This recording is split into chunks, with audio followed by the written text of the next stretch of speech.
Hi, welcome to the Tuesday Night Music Show. We've got the four square of power.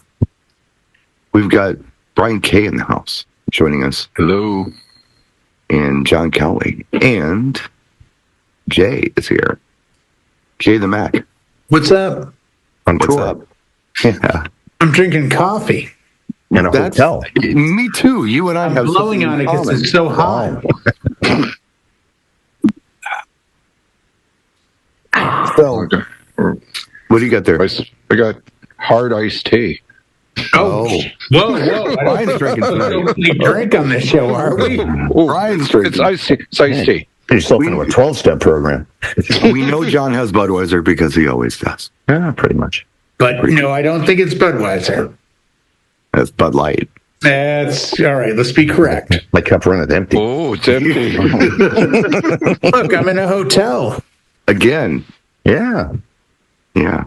Again. And it's still daylight where you are, which is weird. What's that? It's still daylight where you are. Yeah, the sun is going down. I got a view of the pool this time, though. Got a balcony room with a view of the pool. Normally I view the 405 freeway, which is just great to fall asleep to. I was curious, Brian. Is there anything that you play at your gigs that you think is unique that a lot of people aren't playing? Like a song or songs? And we can go one at a time and go around until we run out. But something that you feel like is unique. Maybe it's something that it's not on anybody's radar anymore. Maybe it's something that a lot of people haven't heard of. Or something regional. What are you playing? Good question. Well, it used to be Gaga, but now Gaga is everywhere. Right. Yeah, we all did that for a second.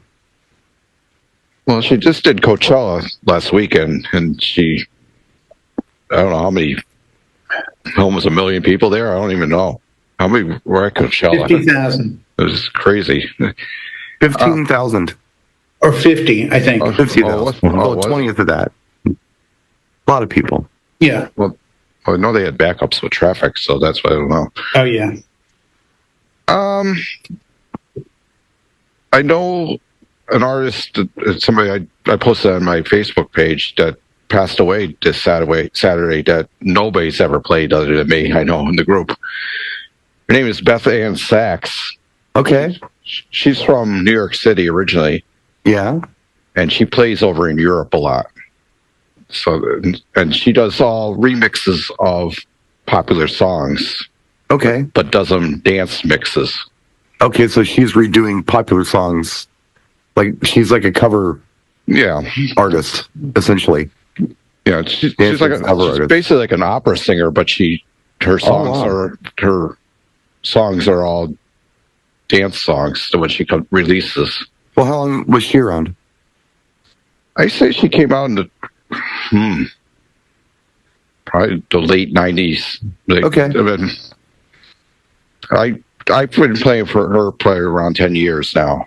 Okay. She like Vitamin Strings, where they just take a pop song and redo it? Or no, she works with a DJ. I think he's from Austria. DJ Aaron, his name is. From Canada. And and he remixes the songs. I don't know if he produces the whole track. I'm not sure how it's done. I'm envisioning what Madonna did with "Don't Cry for Me, Argentina."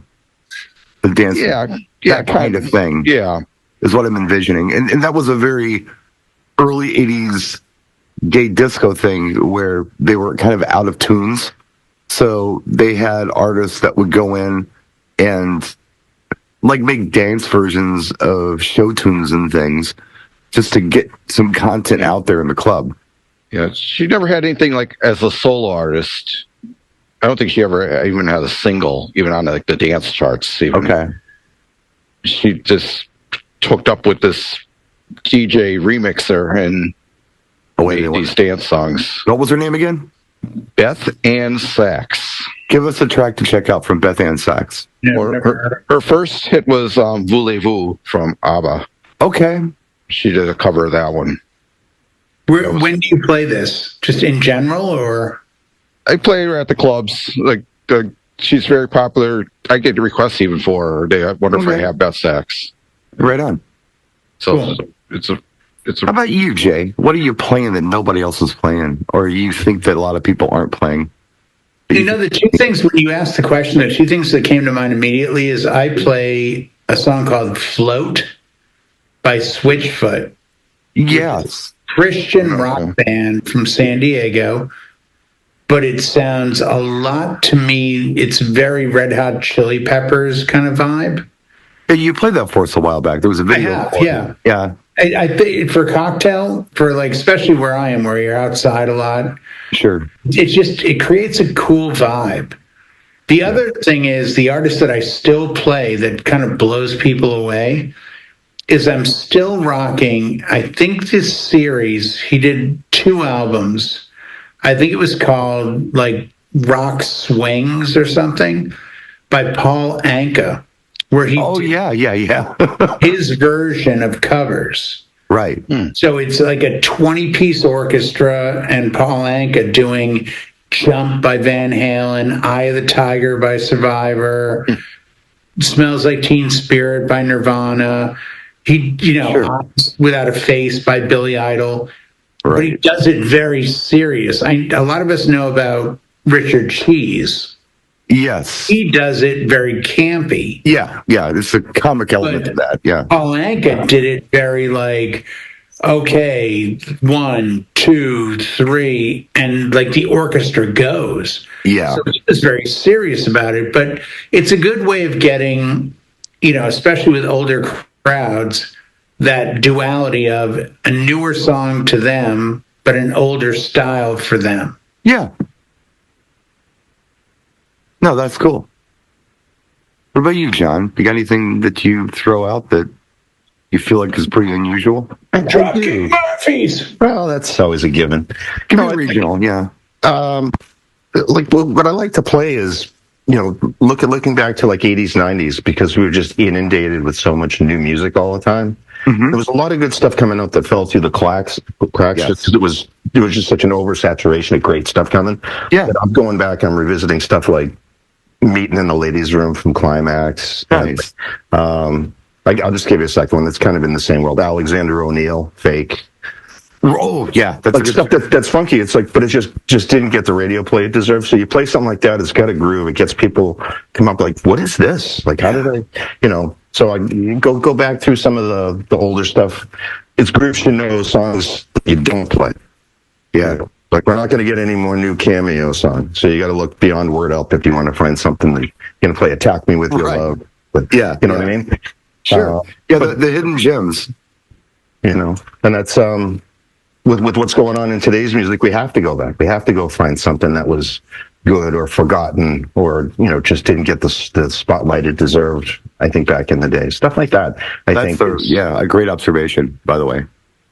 I do some Twitch sets once in a while, and I like to try to put a whole set together of those and try to stay away from the Billboard top 50 and try to find the stuff that's below the radar. You know what I mean? I think it's a lot of stuff that people would enjoy and they'll remember, or they like, oh, I remember this one, but it's just, just far off the spotlight enough that I think people would enjoy them when they like that, but they haven't heard in a minute. That's what I like to do too. I'm doing the same thing. And the reason I'm doing it, and I don't want to put any negativity into the show at all, because I want to be careful how I say this, because I mean it with reverence. I don't mean it with a sharp tongue. I feel like what we do is about good music, and we need to find the good music wherever it happens to be, whether it's in the past or whether it's in the present. So a lot of times I find myself going to the past and, like John said, trying to find those forgotten gems, or maybe something that you maybe missed the first time around. But relatively speaking, hey, this is pretty cool. We can definitely dig on this. So yeah, that's what I enjoy doing. Well, the attitude, like, I bet people would really like this if they heard it, because it might be totally foreign to somebody too, and they never heard it at all and were never exposed to it. They're like, when did this sneak by? Well, you get to talk to somebody, and maybe it pulls a request out of them, and it gives you an idea of where to build, because you're always curating the sets based on what you've played and where you're going. You kind of have an objective, but you could change lanes, and you might end up in a different place if your set list is going that way. Like we always play Glamorous Life. Why aren't we playing Bella St. Mark? You know what I mean? Love it. It's just to be different. Right. Or there's another great track on that album, Strawberry Shortcake. It's an instrumental, but it's so much fun. It's just very, very, very funky. There's really good stuff on that Glamorous Life album. When we were at Chile, for those keeping score at home. Sorry. What are they talking about? when we were at South Point, when I was there with Jay and we did the chill room, first chill room, I did a set for Jay. I think it was the first time I ever DJ'd for Jay. And I don't know, what did they do? 45 minutes to an hour of nothing he'd ever heard before. He didn't know any of the songs that I played. Yeah. And they were good. Track. They were good. He liked them. Yeah. But yeah, it's fun to find that kind of stuff. I mean, I think that's the concept behind, and John brought up Twitch, and Twitch is a much easier venue to sometimes do that. You know, the dive bar set we talked about the other night. I'm sorry. We got to let Damon know he can come in and join us in progress. That would be just fine. Oh, okay. Absolutely. You're always welcome, Damon. There you go. With the gangster. There he is. Yes. Sexy chocolate. Straight from Dearborn, Michigan. We got him. Hello, guys. Hey. Hello. What's up, Damon? Thanks for joining us. You know, I said to someone the other day, if you want to be different, go find famous artists and find famous albums, and then go through the album hits, and then play the tracks on the album that weren't hits. Yeah. Like, what do you mean? I'm like Kool and the Gang, 1, 2, 3, 4, 5, 6, 7, 8. It's an insane track. Sure. Like, go find these albums. Go to Stevie Wonder and get, find his breakout album, find whatever, like, hit the mark. And don't play Sir Duke, don't play this, don't play this. Go to the other tracks and listen to them. And if they're good to you, play them. I think a lot of this is selling. And what I mean by that is, if you enjoy the song, like John's talking about, why aren't we playing this? Because he likes that track. If the DJ doesn't like the track he's playing, you can't just be different and play songs. Right. You don't good know songs. This, do you? Can't just be different songs. Play good songs. No, you have to be into it. Yeah, you have to be. It's also good to maybe assume that someone in your audience might enjoy it too. I mean, that's... Well, yeah, but you have to sell it that way. You have to be like, man, I think this is cool. This track, I've never heard it. Well, I think, like, for us, like, there was a period, it's just like, oh, man, if I have to hear Celebration one more time, and you start playing Emergency and Misled and just anything that isn't... I love Misled. Too hot.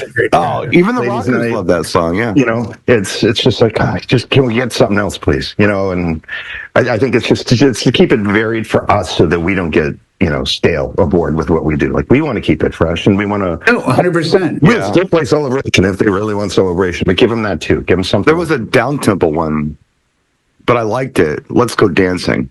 That was really good. Came out around the same time. Kind of had a... It becomes like... to it. In radio, it was like the B-sides. Ooh la la la.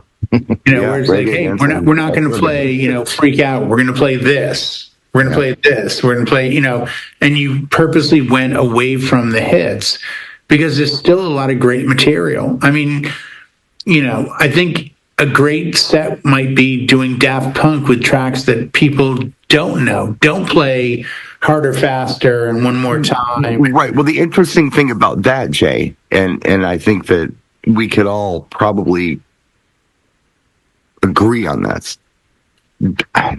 Daft Punk was one of the last artists that I can remember buying their album and listening to the whole album. Right. Because it's about singles now. And 100%. People buy the singles. So this concept of finding those cool tracks that weren't necessarily, if they were released as singles, they didn't do much, or if they, maybe they weren't just album tracks. Yeah, Daft Punk is a perfect example of that. And I've played you tracks. What was that one track? Voyager I turned you on to. Yeah, 100%. I play Digital Love all the time, and people come up with like, what is this? Because it doesn't make sense against today. Yeah. But in the context of like a cool, like vibey cocktail hour, Digital Love sounds great. Well, Voyager get that like, whoa, what is this? It's like, what is it? Brighter Than Sunshine by Aqualung. if I even hear the word alternative, I have a wedding coming up next week, and they drop the word alternative. I said, "Oh, I got you. Alternative what? 90s, 2000s? Yeah, that's kind of our vibe. I got you for cocktail. I'm done. I'm in. I know exactly No further where questions. to go." Right, but that's it. Yeah. It becomes that thing where you're like, "Oh, perfect." Like, I mean, I don't think we can stress this enough. And I said this to someone the other day who has not met me in this level. We were talking about our careers as DJs, and he's a DJ and he's a professor and this and that and yada, yada, yada. And I said, yeah, the chef aspect. He goes, what do you mean? I said, it's all about the curation of, ingredients. I said, but more importantly, if you and I and Gordon Ramsay go to the grocery store and we all buy the same ingredients and go back to the same kitchen with the same recipe and cook the same meal, do you mean to tell me that our meals taste as good? He goes, well, no, he's a professional chef. I said, so therefore, if I take music and you take music and someone who's not a DJ takes music, are you telling me that our selections will be better? And he's like, you could just see like the wheels spinning in his head. He couldn't figure out how to answer that. And I'm like, Right. That's the artistry of being a DJ. Open format, wedding, corporate, bar mitzvah, it doesn't matter. It's how you take things and put them in. And that's it's the where these songs come into play. Digital curation, the presentation, all of it. Yeah. To catch Damon up on what we're talking about, we kicked it off by talking about tracks that we play at events that we think maybe a lot of people aren't familiar with. Maybe they're signature tracks. It could be regional. It could be something new. It could be something old, but something that you think that you play that most other DJs aren't playing. Is there anything you can think of that you have like that you throw out in your set, something unique? I'm pretty sure there is. Just give me a minute to think about it. I'm going to give you a hint, Damon. It's going to be Bellevue 3 or Kevin Saunders. Either one you want to run with. Just you're going to hit me right there. The guy just plays like Big Fun and Good Life back to back over and over again all the time. That's all he does. Nah, there's other songs from them that I Derek May could do Strings of Life, if he wants to. I'm just saying. Actually, Inner City had a song called That Man, He's All Mine, which is a killer song. I didn't even know that track. Yeah, I'll play it for you afterwards. That one track they did is actually on the Big Fun album. I love it. And I've played it a couple times, like during those almost cocktail, but not quite, not dance sets, but not sleepy time dinner sets. It's called Do You Love What You Feel? You remember that one? I love that track. That's a beautiful song. That's not a remake. No. Just got the same name as the other song. By, who the hell does that? Do you love what you feel? Do you love what you feel? Yeah. Brothers Johnson, right? I can't think of the artist right now. I think it's Brothers Johnson. I know the exact song you're talking about, though. I think it's a Brothers Johnson track. But yeah, it's the same title, but different, completely different song. But yeah, I really like that track. And I like to throw that one in. By the way, if the opportunity shows up and I'm up around 120, 121 BPM, I am always going to bust in the middle there with some Stomp by Brothers Johnson. Oh, nice. I'm just saying. If I see a window, I am going through it with some Brothers Johnson. Pretty much a no-fail track. That's the right energy. It's seriously. And if they go hard enough, don't make me play Groove Line, because I will. Now Groove Line. Oh. And that always disappoints me. It never fails. The crowd goes, what do we do? And I'm like, Boogie Nights. Come out of Stomp. You got to go into last night. A DJ saved my life. Yeah. No, the last time I played Groove Line, I was doing a corporate party. And all these young girls wanted to hear the Cupid Shuffle, so I played it. And all the women who were my age or older were coming up and saying, hey, we used to do the same dance when we were young. I said, what did you do? I said, did you do it to the Hustler? You do it to the Groove Line? I says, oh, yeah, I never thought of doing it to the Groove Line. I said, we'll play that and we'll trip them out. So when it was over, I said, okay, these other ladies here are going to show you what they used to do. So I played that, and they all started doing the Groove Line together, and which is the same thing as the Electric Slide. And then the young ones joined in, and yeah, it was really cool. That was a few years ago. Last time I That's such played a great Gridline. track. You gotta do the 9-minute version so you can go to the store, get some Oh boy, the bag of some chips. Yeah. it's a long version of the song. Boogie Nights is a fun one to play too. As Brian Red will tell you, and I know this for a fact, it's a tattoo he has on his upper arm. He won't show, but I've seen it. If you play the long version, make sure it's Miracles by Jefferson Starship. Am I right, Brian? Wow. No, you don't want to disclose that, but He's got a new remix on that we like. Interesting you mentioned that. I was thinking about that earlier, where there are some songs, and you've said it many times, don't bore us, get to the chorus. Where there are some songs that, the chorus is nice, but it needs to be short because if it's long, it's no fun.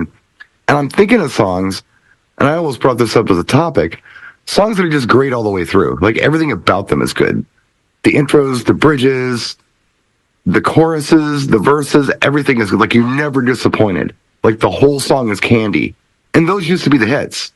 yeah. And the one that pops in my head that doesn't have, like, a lull in it. Like, Miracle, Jefferson Starship, the verses, you're waiting for the chorus to come. Yeah. So when the verse is okay, but too much of that is, you don't want it. But I'm thinking about songs that are just punchy from beginning to end and hit number one. And like for weeks, the first one I can think of, and I'm sure there are Beatles songs and such that are like this too, but I was thinking of Elton John and Kiki D, Don't Go Breaking My Heart. Oh, There's not a boring part of that song. 100%. Like the whole song is candy. Yeah. 100%. And I they're would say Thunder Island by Jay Ferguson is up there. Yeah. Yeah. There's not a bad part of that song either. The whole song is good. I know you're not a fan of the group, but I would say Peg by Steely Dan. No, I love Steely Dan. What are you talking about? Constant movement on that. No, I'm just not. Pig just isn't my favorite Steely Dan song. I like No, but you know what I'm saying about it. It's Yeah. like it's. But you said you're not a fan of the group. Are you kidding me? I love Steely Dan. Okay. I'm a Can't Buy a Thrill Pretzel Logic guy. Well, no, you're old school, yeah. Well, I like it all though. Right, but It's you're just more fine. indie major dude kind of vibe, and there's FM is good. Ricky, Don't Lose That Number, I think was one of my first favorite songs. It was either that or Sunshine on My Shoulders. I can't remember which. But one of those were my first favorite songs. John Denver. Yeah, I love that song when I was a kid. A good song. Well, what was neat about songs like that, I mean, even as a toddler, I recognized what they were talking. I knew what Sunshine on My Shoulders felt like. It was a little too much of the sunburn, but a little bit is nice. And I knew that. Like, I understood that. So I could relate to it. There are a lot of songs like that I can think of in the 70s. I'll give you a mellow song that I think is one of the most perfectly written, produced products ever. And that would be Old Lang Syne by Dan Fogelberg. Okay. I think of it, go through the track, you're in a grocery store, you meet your old lover, this and that. It never stops. Is that the same old Same old Lang. Same old Lang Syne. Yeah. That Old Lang line is different. Yeah. That's No. The version I have just says Old Lang Syne. And it's a happy song. Yeah. Before he passed away. So you're going to start that? Really? Okay, whatever. No, there are tracks like that just... I like stuff that stays up and cheery all the way through. Upbeat and cheery all the way through. Like Howard Jones, things can only get better. Doesn't have a dull spot. Not just a lot of his stuff is good. He's a lot of movement, a lot of energy. I would dare say Joe Jackson should be in. I was going to follow it up. It's like Stepping Out is another one that the title. That's another great. Nothing drops. Paul McCartney did it too with a lot of his stuff. I mean, with Beatles and as a solo artist or with Wings. Paul did it a lot on a lot of his stuff. Can we add In Excess into this conversation? I think we can. I mean, okay, let's take it the other direction just for fun. Okay. What songs are really good, but you just wish they'd get to the damn chorus? Because, you know what I mean? They just have this spot in that's just not working. but the chorus is amazing. Or you're bored. And you're Journey, waiting for Don't that part Stop to- Believing. Yeah. Yeah. Sorry, chorus happens at 2:09. It's like It's a long wait. it's a good song, but yeah, he's out of work, and I get it, and okay, and she's from whatever, It's a but build up, but yes, I agree. it's a lot of build. It is. It is. The one that always comes to mind for me, and I know I've probably mentioned it before. Speaking of Brothers Johnson, it's a track called "I'll Be Good to You" by Brothers Johnson. It's got the most amazing chorus, but the verses are so boring and they're so long, and you will have tuned out way before you hit the amazing chorus. It's just unfortunate. If you don't know it, I'll play it for you after the show. Yeah, I'm not that familiar. Well, if you heard it, you know it. You heard it, you know Probably. it. The problem with that song is, Brian, is you're playing it sober. Okay? Let's take it sober. Okay? We haven't taken this into You consideration. need a little enhancement. Yeah. Break up a happy home. It's like, shut up. If Maybe you it'll at help the them, my friends. barbecue and you've been sipping on a little Henny hand, and you got a rib in one hand and a red solo cup in the other, Henny and Coke. you have a different appreciation for that song, and you be like, oh, okay, whatever. Ooh, Auntie digs it. She likes the whole thing. Yeah, she's Yeah. excited. Exactly. So I'm just saying. No, what I don't hate the song, but the chorus is so good in that song. The verses don't do it justice. Right. I don't know. But if you got a solo cup in one hand and a rib bone in the other, you overlook the verse, and you be like, okay, All right. We're just waiting for the good part. right. Waiting for that beat to drop. No, not really. It's a smooth ass track, but yeah. I would say Red Hot Chili Peppers, Under the Bridge. Yes. I don't find that song boring anywhere. No, I'm like saying it. I like it leading all. up to the chorus. I like it.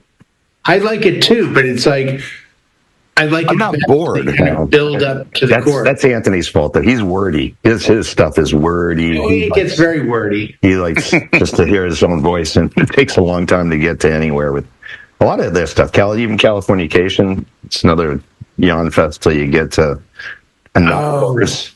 Dude, you know what? That's almost one a of my- Tom Petty song. That's almost Mary Jane's Last Dance, isn't it? It's sort of. You know what comes to mind? Could It Be Magic by Barry Manilow? Well, It's one of my favorite songs of all time. is it like Rachmaninoff or something like that? It is. Or Chopin, that's what it is. You build and build, and then he gives you the chorus at the end. I think his verses are good in that. Oh, they're amazing. But Yeah. I'm saying if we're talking about waiting on the chorus, Well, The melody keeps you entertained on that one because it's da-da-da-da-da-da. Yeah, I can follow through. how interesting is it with a hit, though, where it grabs you immediately? Like, right away, you're happy. And well, see, that's the Bon Jovi school of don't bore us, give us the chorus. Of course, It's like, yeah. shot through the heart. You're to blame. You give love that name. Bang. Yeah. And they go. Right. What was the one that, oddly enough, there's nothing about this song I dislike, but they give you the instrumental of the chorus and they go into a verse that should be boring, but I love it. And then they do, chorus, verse, B section, and a really nice outro. There's nothing wrong with the song, though. I can't find any faults in it. Spandau Ballet is true. That's a good song. I like everything about it. Yeah, By that's good. all definition, I should get bored during the verse of that song, but I'm not. No, that's good. But song. right away, it grabs you. And everybody thinks it's some other guy doing it, or I forget. Was it Lloyd who sampled that? Everybody thinks, I thought that was a Lloyd original. No, that's not Lloyd's song. He sampled that. That's a really good song. That is a good song. She's fine, but I want you, or something like that. I don't know. No, it's a good song, but that's kind of the "Don't Bore Us, Get to the Chorus" instrumental, presented to you in a little different way. So that's an interesting way to do it too. True. Necessarily have to jump on it right away. And then the other thing that always trips me out, just because we're just talking about weird stuff and burning time here, are songs that are nothing but bridges. They're just bridge after bridge after bridge after bridge after bridge. Can you think of any songs like that, or just a bunch of bridges? But the bridge that never ends. Yeah. It's just and something else different, and something else different, and we still haven't get to the chorus yet. You know, there's a couple of Toto tracks that come to mind where it's like bridge on bridge on bridge on bridge. How about there's verses on the song, and then there's 17 bridges. But that's the thing, and then it breaks down. So the one I'm thinking about, there are verses to this song, but once you get over the verse, it's a bunch of bridges, and that would be Elton John's Philadelphia Freedom.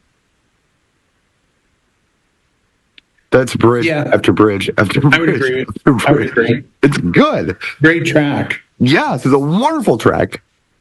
And I don't even hate the verses in that song, but man, I'm not sure what the chorus of that song is, because when he finally says Philadelphia Freedom, I think that's where he lands. But that's a bridge. Yeah. He goes into something else after that. Yes, he does. Well, that's what happens when you write the lyrics first. So, like, here's the lyrics. All right, let me just make a bridge. How about Laura Branigan's Gloria? That's a whole bunch of bridges, too. Yeah, I guess it is. She has a verse, but then she does like 5 or 6 bridges before she gets back to the other verse. Right, the actual chorus is Calling Gloria. But she drops the name, but we're not in the chorus yet. And then she does it again. Yeah. You know what? Call on Me is based on Valerie by Steve. Yes. That's a very bridgy song. It is, but it's not insane. Then he goes into a verse. He does 2 bridges and then the chorus. Yeah. With the wind in her arms. Yeah, I'm saying more than just doing a song with a bridge. You want to go down the bridge road? Richard Harris, 7 Bridges MacArthur Park. Yeah. Written by Jim Webb. That seems more like verse after verse after verse after verse. But if you we never get a chorus. It's like 18 different songs, and then they pull it back around. It's like it's crazy though. I think my favorite though, when it comes to those bridge songs, has got to be "With Your Love" by Jefferson Starship. Speaking of Jefferson Starship, there you go. That one is nothing but bridges. Yeah, that's true. It's really good, though. I think there might be part of the audience right now saying, "What's a bridge?" Explain, Jay. You are probably, I don't know, maybe John are the most formally trained musicians. Musically versed. Jay, you want to take a crack at it? It's not me. I'm self-taught. You know what? I mean,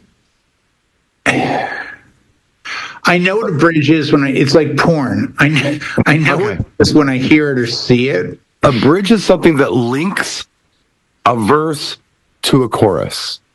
Are you reading this, or is this? No, I'm off the top of my head. It's a build-up. It's a lead-up, and you expect something to follow. It becomes a break in the song. Like, the song has already established a pattern, and traditionally in music, you run in a sequence by numbers, meaning 1-4-5 is a very traditional chord sequence of a song, and you have the option. You do the verse, your intro verse, you do your chorus, verse, sometimes chorus, and then either a bridge, which is another piece. You're talking of the about song. Yeah, what you're talking about is what I call a B section, which is technically a bridge.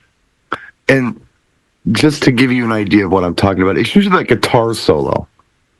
Well, that's what I was going to say. Chorus, there's a guitar solo, and there's a reprise of the chorus fading out. But that would be a B section to me. Like, if you want the best example of good bridges, listen to anything by Billy Joel. Intro, he doesn't verse, chorus, verse, bridge, verse, chorus, out. Or intro, verse, chorus, verse, chorus, bridge. It's whenever a song twists, meaning the song is coming along like, hey, here's the song, and then all of a Billy sudden Joel, a weird chord sequence, or it goes out of key. Like Pink Floyd does amazing bridges because they'll change keys and time signatures. I think a really good example, a better example than Billy Joel, personally, because I'm thinking of Billy Joel songs in my head and I'm waiting for the bridge. I'm like, not really, kind of. But it's just kind I'm of. just saying him because he's famous for saying, "I love writing good bridges." I think the person who does a better job than he does with bridges would be Barry Gibb. That guy does mad bridges. Crazy. Yeah, I mean, every song he has. Yeah, listen to Grease. It's like 8 songs in one. It's like that's bridge heavy. You can take any Bee Gees song, almost any Bee Gees song from the 70s. Yeah, any part of that make song a whole could be its album own with song. the bridges. Yeah. Well, what's the Four Seasons, Frankie Valley Four Seasons? Who Loves You? Yes. Oh my God, that's like there's like 3 or 4 bridges in that, I think, because they have that like do do do da da da da da da, and it comes back in, and I'm like. And like you say, a bridge technically is part of a song. There's 3 bridges break before the you hit the song, chorus but on that come one. back into it. There's 3 that I can think of off the top of my head, bridges before they hit the chorus. On the first 2 times they hit the chorus. Yes. Oh, all day. No, the last time they do it, there's only there's 3 there too. Yeah, they're really good at it. It's like a song of bridges. Yeah, it is. It definitely. I love that track. Which makes it fun. It keeps you interested because you're like, oh, it's changing gears. And I think that's what a bridge should make you in the middle of a song change gears. And there are songs with no bridges. They actually do exist. They're very melancholy. They're very depressing. They're very straightforward. But for the most part, every song will have a bridge. Take a song like Green Day, Hope You Had the Time of Your Life. Very 3 chords, substantial, straightforward. It still has a bridge. There is a section where he like ups his voice and it almost is a key change. That's considered the bridge. I'm going to lose what's left of my audience. It's getting you from one part to the other, hence the name bridge. And a quick story, fun fact, there's a great song by Cream, Eric Clapton, called Badge. It's about 3 minutes long. Beautiful track. And it was written by George Harrison. And when it came out on the album, George Harrison called up Eric Clapton and said, hey, I love that you used the song. Where did you come up with the name? He goes, what? He goes, the name. Where did you come up with the name? Because it never says Badge in the song. And he goes, you wrote it on top of the sheet. He goes, those are the chords. I wrote bridge. That was the bridge. Oh, I thought it said badge. Literally, that's as simple as it gets. Poor handwriting. You wrote bridge on top of the second page. Yeah. Music, and Eric saw that and said, "Oh, the song's badge. Okay, cool. The song's called Badge." Well, he knows never says the word badge. It's kind of like how Black Box. Fun fact, true story. Black Box did a song called "Ride on Time," RIDE, when the lyric was "right on time," but because their English is so bad, they thought that who the hell was that? Was that Lolita Hathaway was singing "Ride on Time" and she was singing "right on time"? So there you go. Yeah, happens. Totally happens. Not as good as the Cream story. I'll be blunt. I'm saying totally not. Kind of here, Black Box. I'm saying, but I appreciate the effort. Yeah. Jay's been a bit of a cat this week. We don't know what's wrong with him. I'm in a hotel again, drinking coffee. How are you? What? How'd you girls get in here? What are you doing? Get out of here. Shoo, girls. Come on. I think everybody takes the inspiration from the Beatles. I think McCartney was one of the best to do it because his little twists, even more so than Lennon. Like if you listen like "And I Love Her," you get verse, chorus, and then "A love like ours will never die." Like where did that come from? That didn't even fit anywhere. And he would just drop those in. He could just knock those out. A lot of his stuff had very, very creative writing, and it does tie the whole thing together at the end. You're like, oh, it sounds like it belongs there. Anything, take any Beatles song from 64 to probably 68, and they all get some kind of catchy little hook that doesn't seem like it works. Multiple little hooks, you know, multiples. While My Guitar Gently Weeps is like, I'm just thinking Bridges from Hell on that. Yeah, like the I don't know how part. Yeah, that's like, where did that come from? It keeps the listener entertained. It keeps us interested. Keeps us 100% guessing. Yeah. Something in the Way? Come on. Somebody else who does this really well would be, well, many of the members from Chicago, Robert Lamb or Peter Cetera or anybody who wrote. Because they're playing like 7 songs at once. That's a lot of twists and turns in Chicago songs. Yeah. Yeah. Not like in a Dave Matthews Band kind of way. That's not good. We're talking in a cool way. Whoa! Time out. What's up with what's up with the hatred of DM selling out like 35 shows at Red Rocks? I know, but no. It's. I mean, you love Dave Matthews Band, but to my ear and to many people's ear, I'm not alone on this. It sounds like everybody in the band is playing a different song. Well, they actually are, Dave. Brian. I don't know why that's a problem. Just shuffles the sheet music and hands everybody a page. Go for it. Yeah. If you're in the Minnesota area or Milwaukee, you won't need to be testing Brian for any sort of illicit drugs because I think that statement right there. Nothing illegal in his system whatsoever. If Dave Matthews, you got to go to the barbecue. You need that red bone and the. You don't need to. No, you don't play Dave Matthews at the barbecue. No. Well, if you do, it's probably at the end of the night. I'm just going to guess. Everybody's gone. That's what I mean. You're the last guy standing going, you guys heard Trippin' Billy's? No? No, they said it was on cleanup duty. Yeah, I'm going to play some Dave Matthews. Yeah, we got to get everybody out of here, drop some DM and clear the yard. I've run out of radio tracks. Are you guys cool if I drop some DM on you? Yeah. No. We thought you meant Depeche Mode. This sucks. Yes. I want to see you at a barbecue dropping DM Depeche Mode. That would be all right.